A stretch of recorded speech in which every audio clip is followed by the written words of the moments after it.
wanted to talk about really what is our favourite space, which is our cockpit area. It's massive, but it didn't have a hardtop on it, did it? No, that was the first project I said I would do to the boat, or the first modification to the boat was put a hard dodger over the cockpit. This is also a bit of America's Cup history. More America's Cup history glued to our boat. Yeah. Yep. So it is carbon Nomex construction, and it is from the Swedish challenge for the America's Cup in 2007. And we salvaged this from the yard manager's backyard. Yep. Literally dug it out of the side of the hill. He was going to use it for ramps for the kids. So we've stolen it off someone else's children and put it on our boat.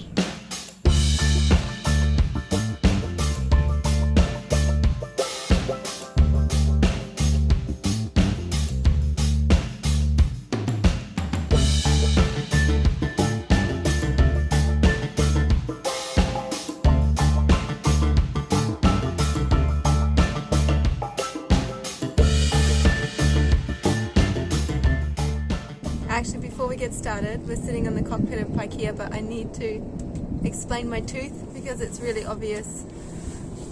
And I look like a gappy pirate. Like a hillbilly. I'd gone to take a drink out of my water bottle, and we'd gone down a wave at that time, and the water bottle smashed into my knee. And smashed the cap off my tooth. Now we're trying to not only fix boats in exotic locations, but fix teeth in exotic locations.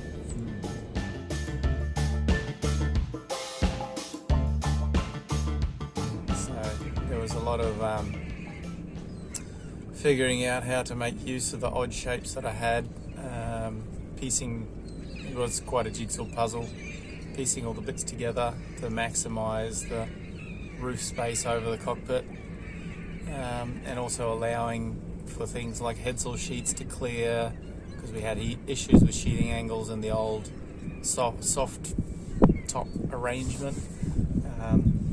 Also with the bigger roof, all of a sudden walking into the cockpit became not an issue, but certainly something to work around. So I had to make sure that when you stepped into the cockpit, it was a comfortable step in and you didn't smack your forehead. And the reason that we thought we could do this, because I was quite keen for a hard top to keep the rain out, but the issue was is that as soon as you put something solid up here, you can't see the mainsail. Yeah. So in order this is primarily a sailing boat, and we needed to be able to see the main and to sheet it correctly. And one of the pieces that you found, one of the pieces of the deck was just the score of a century. Perfect, because it is the bow section where they launched the spinnaker through. So it had the hatch, the sliding hatch, and everything already built into it. And when we say a hatch, it's a substantial hatch. It'll gobble 3 men size hatch. And also the hatch was built to help illuminate downstairs in the cut boats. And the cut boats are really, really black caves, as you probably would have seen from the other videos where I showed you through some race boats, how dark they can be inside. And this hatch was actually made with e-glass skins, top and bottom of a Nomex core, and that actually lets a lot of light through, and that actually helps keep the cockpit reasonably light, because one of the problems when you put hard tops is you actually can make your cockpit, in particular inside your cabins, quite dark with all the shading that you create. Yeah, that's why we painted the underneath white. Yeah, that's why the underneath is painted white, to reflect as much light as we can to keep the back end of the boat quite light. It's actually worked out to be... It's very cool. It's like looking through a bee's honeycomb. Yeah. And then this part here So these were busted spreaders from a broken rig that were destined for the rubbish bin yet again. And these have actually been taped on, so these are structurally 100%. I just haven't painted the top ends yet. You can still see the the peel ply there going nice and yellow, and the structural green tape still around it. Yeah, so these are all bonded to the hardtop and bonded to the boat, but also this, yeah, it's nice and grubby. This box was existing, and this I actually cut out the front so that I had access to the hydraulic pump and everything in here. And this was actually bolted on, and we actually had a bad jibe once. It wasn't a bad jibe, it was just a jibe, and because the really shit main sheet system that this boat has, it managed to wrap the main sheet around the steering wheel and try and, well, actually rip the whole console, because there was only half a dozen self-tapping screws in it. It was so rubbish. Ripped it off. Yeah, it was a bit of a moment. And again, another job, I just got to drill and tap and put the bolts into here, but it's on the to-do list.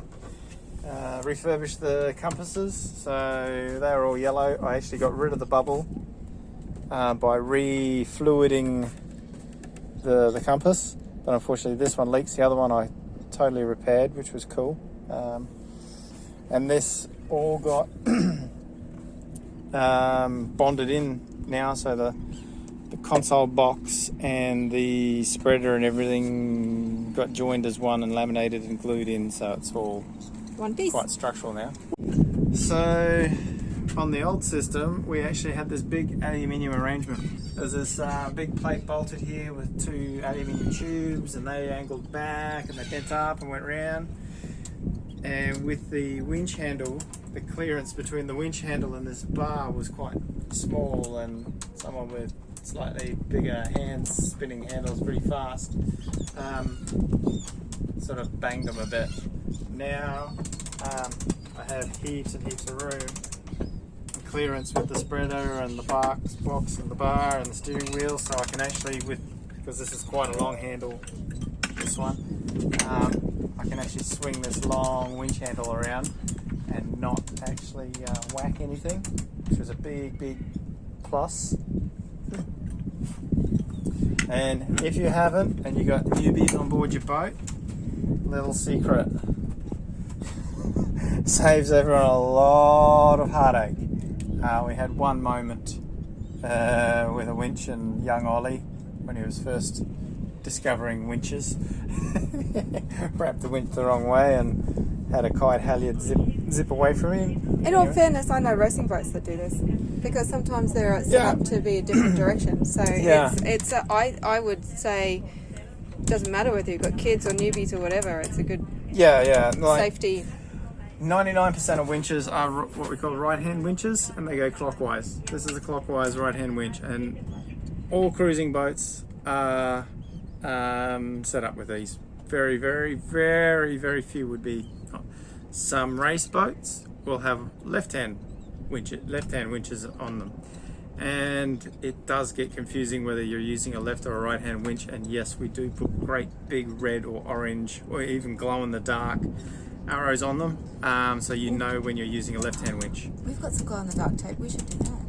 Yeah, we got some glow-in-the-dark tape the other day. We can put glow-in-the-dark ones on. Yeah, there you that'd go. be awesome. And the shittest main sheet system in the world. If you're building a boat, don't put the split bridle main sheet system on it. It is so shit. It's the worst main sheet system in the world.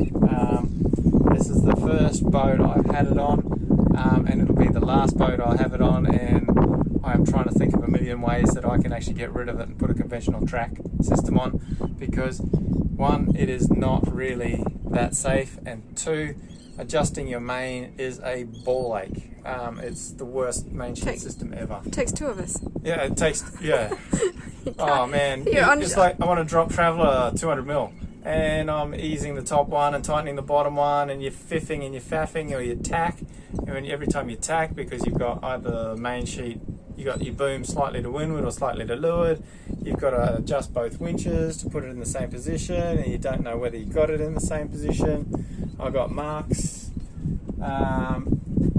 in these mains where these are recycled tack lines, and they happen to have parking loops on them, and I use these parking loops as a indication for whether I'm central on the main sheet or to weather or to leeward, and it's such a ball ache. It's the worst main sheet system in the world, and if you haven't noticed, I don't like it. And the forward struts are the jumpers from America's Cup? Yep, so from the Cup rig, the very, very top spreaders are the little ones. Yeah, the jumper spreaders, and I found a set of those that suited.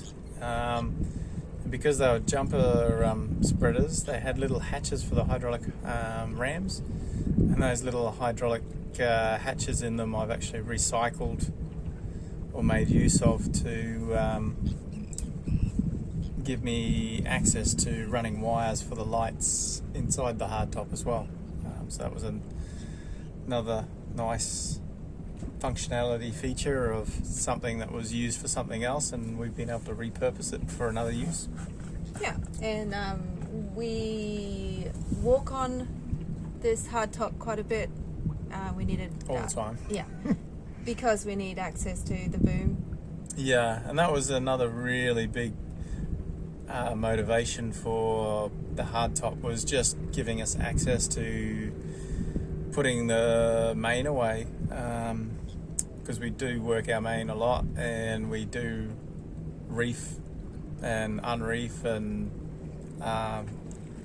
basically every time the boat moves, the mainsail is up. So well, we sail quicker than we motor, so the sails are always up. Yeah, sails are always up. So it was quite an important thing to have the hardtop, so that I had access to the sail, really, and it's just made it, just completely changed the effort that's required in just flaking the sail into the bag and tidying it up and zipping up the bag. And also it's more solar space, and it's more for real us. estate for solar. So the next upgrade in the electrical side, which is going to be a lot of videos coming up because there's a lot of work in that department coming, is we'll put the semi-rigid solar panels up there so that we can walk on them. Everyone harps on about how bad semi-rigids are, but in this situation, one, they're safer because we walk all over it. We can't have a rigid panel. Two, they're lighter. They're less than half a weight of a rigid panel. Yeah, because how much were these ones? Yeah, so the heavy, two rigid panels behind us were originally going to go on the roof, and they weighed in at 40 kilos. And when I made this hardtop, the whole hardtop came in at 40 kilos as well, and there was no way I was going to put 40 kilos of solar panels on 40 kilos of roof. It would have just killed me to put all that weight on there. And because it's structural, a flexible goes on there nicely, whereas having the rigids, taking full use of the rigid solar panels, and that they're structural in themselves, holding themselves up, they were better hanging over the dinghy davits, so I put them over the dinghy davits. Not that I wanted to put 40 kilos over the back of the boat, but it was a better use of the style of panel and its weight and its rigidity, etc, etc, etc. So it was lesser of all the evils. And I just want to mention really quickly too, which are McConaghy the trim tab wheels. The trim tab wheels, yeah. That was a kind gift from Ewan. The trim tab wheels sat inside of the steering wheel, so they were a very unpopular size, and they also had a very odd internal spline on them, so I had to deal with that. But that was a small problem to have to overcome for replacing our stainless steel steering wheels for a nice set of lightweight carbon McConaghy ones. My lovely sailmaker made all these lovely covers for all this gear. Yeah. We've got some good gear, put covers on it. It costs minimal compared to having to repaint your wheels. This was the other side. This took a bit of effort. So I had to spend some money, and I had to replace my engine control Duva lacquers. And in the end, it was a good move, because the old ones, well, one, they didn't really work that well, and two, wouldn't have looked the part on here either. So they got replaced. This got refurbished. You can see there's no bubble in this one. It's not yellow? It's not as yellow. This one didn't quite clean up as clear, like the yellow staining in this one is a bit deeper than the other side, but you know. Yeah, the engine control panel, I've replaced the tachos, all the buttons, and the buzzer. They're all new, all special from China. So it's got all the nice fancy stainless steel waterproof buttons. It was pretty good. The tachos I'm not really happy with. This one's working. When it is working though, it's very temperamental. It's temperamental, but it's sort of very jerky. It's not smooth, and under 1,000 RPM it doesn't read either. This one, because it's a long run of wire from here to the other engine, and it's the old original wiring system, the resistances must be too high, so the signal wasn't strong enough, so it basically doesn't work, which is a pain in the backside. But anyway, these vents, I made a lightweight fiberglass version of the chrome plated brass that was here, so that these vents actually vent into the bedrooms that are in there. What else? Right, let's go and have a look on top. Oh, the back edge of the edge and the perimeter around the hardtop.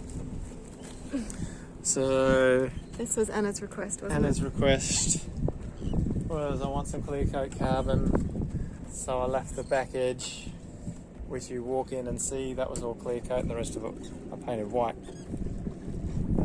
And this is C-Tech batten. Yeah, this is batten that's been laminated over with the carbon to put it all together. Yeah, and this has the lip too, so it catches. Yeah, so it's really good. The lip is actually really good to hang on to.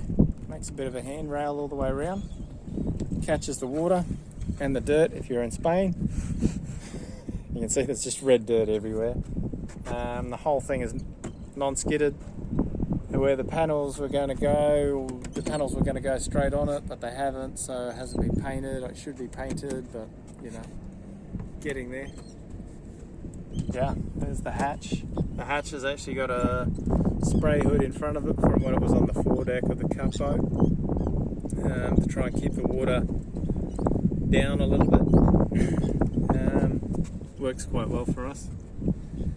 I had to put some, you can see a drain hole in the side here. That drain hole drains to where the back of the hatch is and where the slide rail is. So the water will drain out of there and not pour straight into the cockpit. Yeah, that's pretty much our hardtop.